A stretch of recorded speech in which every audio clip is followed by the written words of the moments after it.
संयुक्त राष्ट्र के महासचिव एंटोनियो गुटेरेस ने अब बड़ी चिंता जताई है।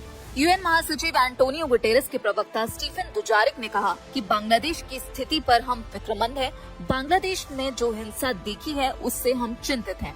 बांग्लादेश की सरकार से हम अपील करते हैं कि हर किसी की सुरक्षा सुनिश्चित की जाए, चाहे फिर वो किसी भी धर्म का हो। 15% जो 15% जो बंगाली है वो भारत से नफरत करते हैं। तो किसी ने कहा वो क्यों, कहने लगे इसलिए कि बचे ही 15% है, बाकी तो सारे के सारे जो है वो भारत में आ गए। तो सर जो भारत चले गए बांग्लादेश के लोग, सबसे पहले भारत की गवर्नमेंट को उनको निकाल देना चाहिए कि अगर हम आपको इतने बुरे लगते हैं, हम आपके साथ इतना बुरा कर रहे हैं, हम आपको क्या क्या कह रहे हैं और आपको अच्छा नहीं लग रहा, तो भैया आप भारत में क्यों रह रहे हैं। हर गुजरते दिन के साथ, टाइम के साथ चेंज हो रही है और यहाँ तक पहुंच गई है कि बहुत सारे जो वीज़ा सेंटर्स थे बांग्लादेश के इंडिया में वो उन्होंने बंद कर दिए और इसके साथ साथ डिमार्च भी किया जा रहा है इंडियन हाई कमिश्नर को ढाका में और बांग्लादेश के हाई कमिश्नर को न्यू दिल्ली में। बात बताऊं, या मोंचो टोंचो जो भी है ना, इनकलाब मोंचो जो भी है, ये 2-2 रुपए की पार्टीज बांग्लादेश के अंदर, none of them want elections. ये चाहते ही नहीं इलेक्शन। बांग्लादेश में democracy is anti Bangladesh blood group. इनको नहीं चाहिए भैया डेमोक्रेसी, इनको रूल ऑफ द मॉब चाहिए। इनको यही स्टोरी समझ में आती है। Bangladeshis are basically Pakistanis. पाकिस्तान के साथ भी उनको नहीं रहना था क्योंकि पाकिस्तान ने तंग किया था, तो वो उधर हो गए। तो अब अगर भारत तंग कर रहा है तो भारत के अंदर जितने % भी एक सिंगल बांग्लादेश का भी जो है ना, वो भारत को नहीं छोड़ना चाहिए। एक एक को चुन चुन के ऐसे ही निकालें जैसे हम अफगानिस्तान के लोगों को निकाल रहे हैं। दोस्तों, जैसे ही बांग्लादेश के अंदर ग्राउंड पर वायलेंस बढ़ा, इंटरनेशनल सिस्टम एक्टिवेट हो गया। यूनाइटेड नेशंस का मैसेज सॉफ्ट लैंग्वेज में था, लेकिन मतलब बिल्कुल हार्ड। सिस्टम को कंट्रोल करो, लो को स्टैब्लिश करो, वरना क्रेडिबिलिटी खत्म हो जाएगी। दोस्तों, यूनाइटेड नेशंस के प्रवक्ता ने कहा, बांग्लादेश की स्थिति पर फिक्रमंद है। बांग्लादेश में जो हिंसा देखी है उससे हम चिंतित हैं। बांग्लादेश की सरकार से अपील करते हैं कि हर किसी की सुरक्षा सुनिश्चित करे, फिर चाहे वो किसी भी धर्म का क्यों ना हो। हम देख रहे हैं बांग्लादेश के अंदर प्रोटेस्ट हो रहा है और हिंदुओं के खिलाफ काफ़ी ज़्यादा वायलेंस हो रहा है। इसी के बीच दोस्तों, यूनाइटेड नेशन ने मोहम्मद यूनुस को यानी बांग्लादेश को बुरी तरह रगड़ा है। उन्होंने साफ साफ शब्दों में कह दिया है कि बांग्लादेश में शांति लाई जाए। यहाँ इंटरेस्टिंग ट्विस्ट ये है कि इस बार सिर्फ यूएन ही नहीं, अमेरिका का वेट भी क्लियरली इंडिया के साइड में शिफ्ट होता दिख रहा है। वाशिंगटन का फोकस एकदम क्लियर है। साउथ एशिया में इंस्टेबिलिटी नहीं चाहिए और माइनॉरिटीज़ के against violence zero tolerance zone में आता है। मतलब इनडायरेक्टली ये कह दिया है कि जो भी लाइन क्रॉस करेगा उस पर ग्लोबल नज़र रहेगी। इससे बांग्लादेश के अंदर इंटरिम गवर्नमेंट के ऊपर काफ़ी ज़्यादा प्रेशर बढ़ गया है, क्योंकि अब उन्हें जल्दी से जल्दी चीज़ों को काबू करना पड़ेगा। युवक की जो हत्या की गई है उस पर यूएन समेत अब दुनिया की प्रतिक्रिया सामने आ रही है। अल्पसंख्यकों की सुरक्षा पर जोर देते हुए यूएन महासचिव एंटोनियो गुटेरेस के प्रवक्ता स्टीफन दुजारिक ने आगे कहा, जो लोग बहुसंख्यक वर्ग से नहीं हैं, उन्हें भी सुरक्षित रहने का अधिकार है। ऐसे में जरूरी है कि बांग्लादेश में हिंसा रोकने के लिए यूनुस की अंतरिम सरकार कदम उठाए। भारत को चाहिए जितने बांग्लादेश के लोग उनकी कंट्री में रह रहे हैं, चाहे वो लीगल तरीके से रह रहे हो, इलीगल तरीके से रह रहे हो, लेकिन वो बंगाली हैं, बांग्लादेश के। भारत को चाहिए एक एक को पकड़ के जो है ना बॉर्डर के दूसरी तरफ निकाले। अगर मैं होती, मैंने तो एक एक बंगाली को पकड़ के, एक एक बांग्लादेश के एक एक को पकड़ के जो है ना बॉर्डर के दूसरी तरफ छोड़ना था कि भाई हाँ, आपको अगर अच्छे नहीं लग रहा है भारत में, अगर आप भारत को समझते हैं भारत नुकसान कर रहा है या टू नेशन थ्योरी व्हाटएवर जो भी उनका प्रॉब्लम है, अगर इतना प्रॉब्लम है तो सर ये आधे से ज्यादा जो बांग्लादेश है वो तो भारत में रह रहे हैं। किस लिए?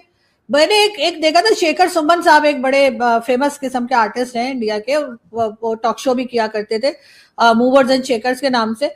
तो उनका मैंने एक शो देखा था, तो वो कहने लगे कि 15% जो 15% जो बंगाली है वो भारत से नफरत करते हैं। तो किसी ने कहा वो क्यों, कहने लगे इसलिए कि बचे ही 15% है, बाकी तो सारे के सारे जो है वो भारत में आ गए। तो सर जो भारत चले गए बांग्लादेश के लोग, सबसे पहले भारत की गवर्नमेंट को उनको निकाल देना चाहिए कि अगर हम आपको इतने बुरे लगते हैं, हम आपके साथ इतना बुरा कर रहे हैं, हम आपको क्या क्या कह रहे हैं और आपको अच्छा नहीं लग रहा, तो भैया आप भारत में क्यों रह रहे हैं। अपने देश में जाइए, बांग्लादेश आपने बनाया, वहां पे रहिए आराम से। पाकिस्तान के साथ भी उनको नहीं रहना था क्योंकि पाकिस्तान ने तंग किया था, तो वो उधर हो गए। तो अब अगर भारत तंग कर रहा है तो भारत के अंदर जितने % भी एक सिंगल बांग्लादेश का भी जो है ना, वो भारत को नहीं छोड़ना चाहिए। एक एक को चुन चुन के ऐसे ही निकालें जैसे हम अफगानिस्तान के लोगों को निकाल रहे हैं। सर फिर तो होगी ना मतलब बात, ऐसे थोड़ी है कि मतलब आप कहेंगे वो हमें तंग कर रहे हैं और उनकी कंट्री में भी रहते चले जा रहे हैं। नहीं नहीं, तो हमें इससे क्या लेना देना, निकाल ले, ये इंडिया का मसला, बांग्लादेश हाँ का तो मसला सर है। हम यहाँ पे क्या डिस्कस कर रहे हैं? तो सर हमारा हम अगर कोई लेना देना ही नहीं है तो हम फिर क्यों डिस्कस कर रहे हैं? बांग्लादेश और भारत के बीच में जो कुछ चल रहा है सर, हम पिछले इतनी देर से जो बात कर रहे हैं तो हम बात करने के लिए कर रहे हैं ना, तो इसीलिए हम इसके ऊपर भी बोल रहे हैं।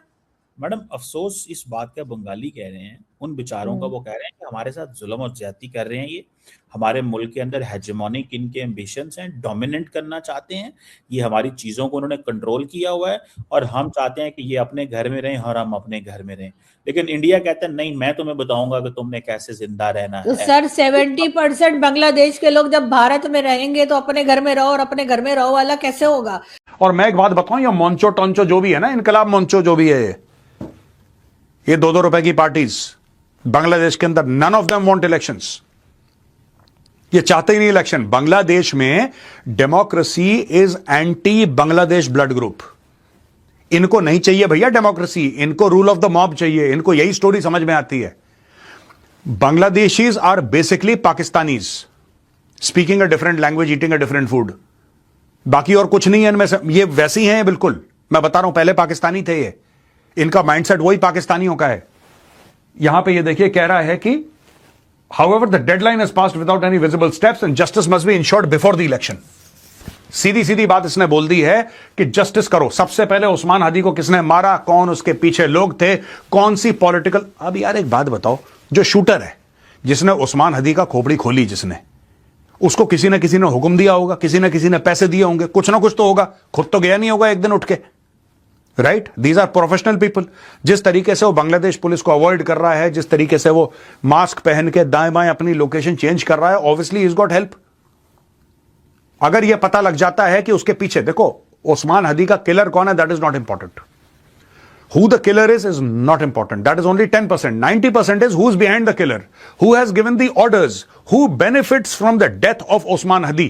इसके पीछे पढ़ो, इसके पीछे पढ़ो कि भाई ऐसा है, ओस्मान हदी की डेथ से बांग्लादेश में किसको फायदा है।